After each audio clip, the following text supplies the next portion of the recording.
This is Kara Chisholm from Stanford University, and I am here with Maureen Spelman from North Central College. We are so excited to have you with us, Maureen. Thank you for joining us and for giving us the opportunity to pick your brain and to share your experiences with us. The pleasure is all mine, Cara. Thank Oh, you. great. North Central College had the opportunity to change what they were doing a little bit, and you all wanted to do that through the lens of character. What were the first concrete changes that you made in order to reimagine the program that you had so that it infused more character in? In the beginning, we really asked a few fundamental questions. We almost did that, portrait of a graduate. What do we want our students leaving our program to look like, to sound like, to be as future leaders? When we started thinking about that, we made some concrete changes early on. We identified a set of leadership virtues that we felt were really important for people moving into educational leadership roles, and we mapped them into the curriculum. We embedded ethical dilemmas in every single course, not just a single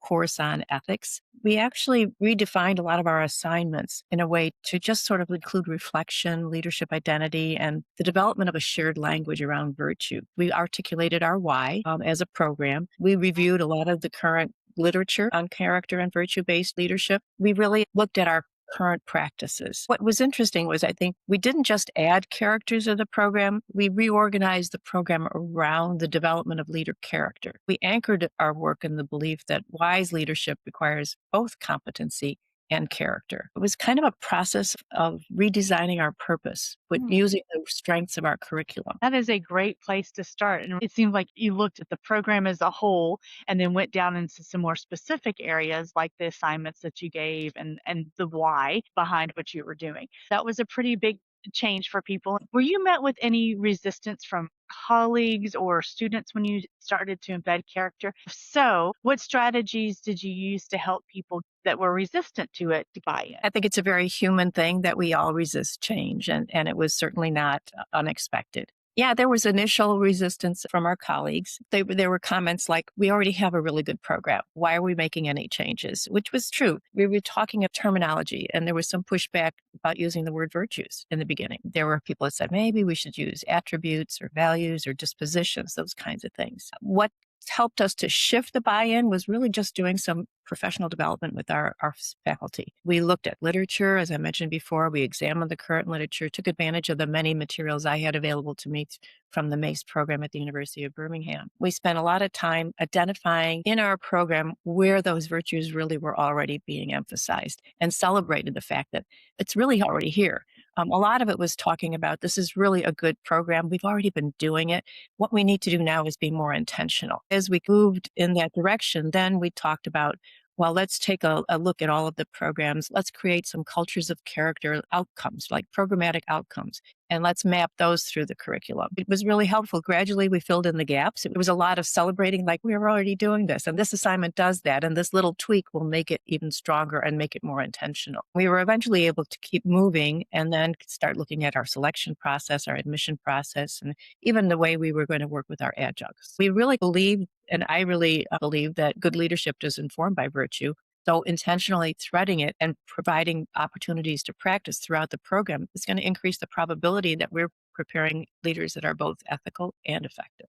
Yeah. People can become your strongest supporters if you can really help them and get the buy-in at the very beginning. But it takes time and patience. Yes, that time is key. The North Central College team developed a cultures of character framework that they kind of anchor the program in.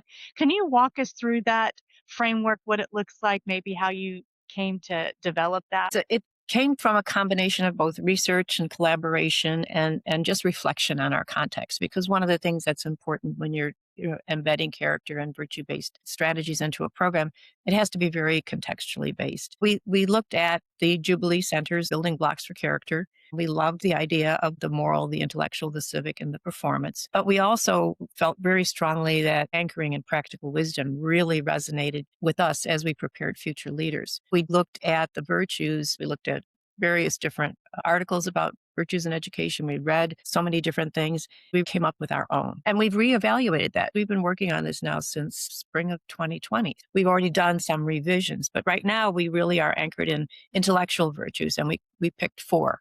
We said critical thinking, curiosity, judgment, and reflection. Those are things that we think our leaders really need. We looked at civic virtues and we selected citizenship, service, social responsibility, and justice. We looked at moral virtues and said gratitude, courage, integrity, and respect. And we looked at those performance pieces and we really focused on collaboration, resilience, stewardship, and advocacy, but everything anchored within that idea of practical wisdom. That framework is something that is really at the heart of our program. In our very first course, 8-week course, students study 2 of those 16 virtues every week, really talking about them, understanding what they are, especially at an adult level, looking at all the different components of virtues, and then anchoring everything in those practical wisdom decision-making exercises. That's great. You really tailored it to the needs of your school and your students and the skills that they were going to need to be successful in their workplace. That's great. And Well, it's everywhere. It's on their syllabi and everything else. It's kind of that compass that guides the program. yeah, that's wonderful. You've also developed an ethical dilemma reflection framework, and I know that you've spent a lot of time with that. Talk to us about that framework, what influenced you to develop it, and maybe even a little bit about how you've used it. That's a story that has really evolved over time. The ethical dilemma reflection framework grew out of a recognition that when we're looking at leaders, they rarely face decisions that are simply right or wrong.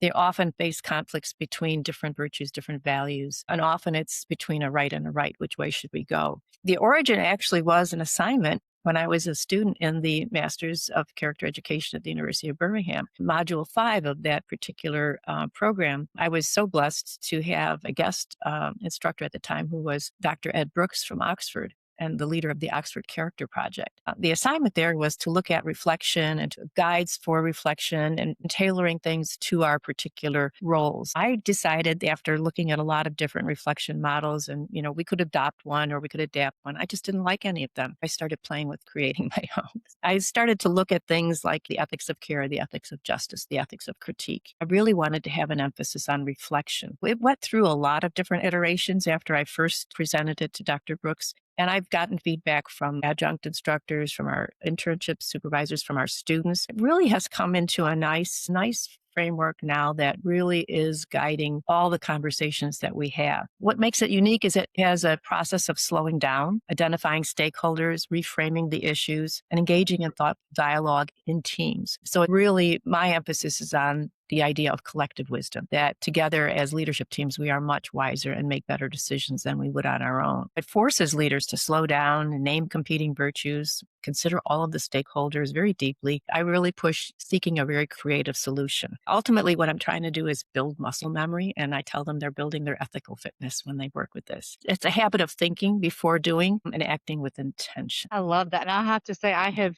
personally used it a lot, and it is a wonderful, wonderful framework. I truly do believe that it helps students who are preparing to become leaders to really stop, slow down, and think about things from more than one perspective. I know that the Ed Leadership program that you're a part of assesses character. Tell us how you assess and then any changes that you're seeing in students across cohorts with the assessment. Assessing character is a controversial topic. There are those who say you can't assess it, and there are those who say we can look at impact. But as researchers, we're always trying to see if we can measure something. So we've taken on a kind of a multi-layered approach. We use the defining issues test. We use the DIT2, which is based on Kohlberg's classical ethical dilemmas. And we assess our students before they begin the program. Then we assess them at the end of the first course where they're hit heavy with mission-driven leadership and all of the basis for the program. Then we assess them again when they finish the program. That's our quantitative data, right? We get a lot of information from that. We also administer writing samples before they begin the program, at the end of the first course, and at the end of the program, giving us our qualitative information. We also have recently implemented a survey of all of our alumni that have finished the program. We followed that up with those who volunteered to be in focus groups. We wanted to understand not only are we having impact from the beginning of the program to the end, but is it maintaining as people move into their professional careers? We also adding formative type things because each of our rubrics for our core assignments have this language in there. There's a rubric that's got a required reflection that focuses on character and virtue and leadership styles. They do a case study using the ethical dilemma reflection framework every time we meet in the first course. I'm so blessed I get to teach the capstone course. In the capstone course, one of the things that I do is I take one of the case studies they did in the very first course and all of their notes that they turned in from it. I have have them redo it in the last course. Then I share their notes with them from the first time. They themselves talk about, wow, we've really changed the way we look at things. What I think is kind of rich about it is that we were surprised at how quickly it seems to make a difference. That idea of doing it in the first course, me and post, was basically for my own personal, assessment of my teaching. We were really surprised at how much they moved from just reacting to actually deliberate and reflective thinking. The difference in the quality of the way they have answered questions, have gone through the framework, but it also shows up on the DIT scores as well. There's some big changes there. We had some statistically significant changes in the way in the scores, which was really exciting for us. The part that is closest to my heart is that as we looked at the survey data of our alumni and we read the transcripts from the focus group interviews, it's really heartening that so many are still using that framework in their work. People have talked about how they use it with their teams now that they're leaders. I've had examples of people that have adapted it and are using it with students. We had 3 outside of the department people conduct the focus groups, and they all were very anxious to see this reflection framework after they did the focus groups because they couldn't believe how much students were really talking about how that had such an impact. You really did instill that muscle memory and then with what you were doing. It's so great that the data show exactly what you did with that. How does your most recent research allow you to say now something that you couldn't have said 3 or 4 years ago? I think one of the positives is that it appears that going through our program is a transformative experience, not just in terms of skill development, but in terms of really shaping who they are as leaders. There was someone had made a comment, and I think it's true. We don't just assess what they know, but we're assessing how they think and decide. And that makes a difference. I think we have some long-term impact on how they are identifying themselves. They're becoming a different kind of leader. One of the quotes that came from one of the students in the focus group said, the work in this program doesn't just prepare leaders, it transforms how they lead. Those are the kinds of things that I couldn't have said in the beginning. I was really kind of rolling the dice with starting this practice of doing this. I teach the first course and the last course in a sequence of 10. It did take some time to get all of my colleagues and full-time faculty, adjunct instructors, and internship supervisors on board to include these types of exercises in their courses. I am a little bit crazy in that I have them do it every time we're together, but all of our coursework that they go through, they do use the framework and they do use case studies periodically throughout their courses, even during their internship.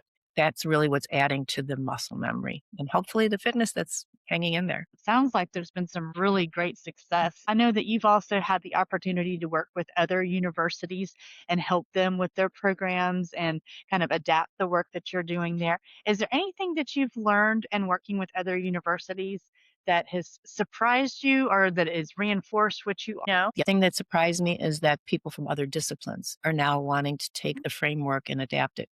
Tomorrow, I'm going to be a guest speaker in the occupational therapy program at our school, which I think is awesome because it's a way to bring this to other disciplines.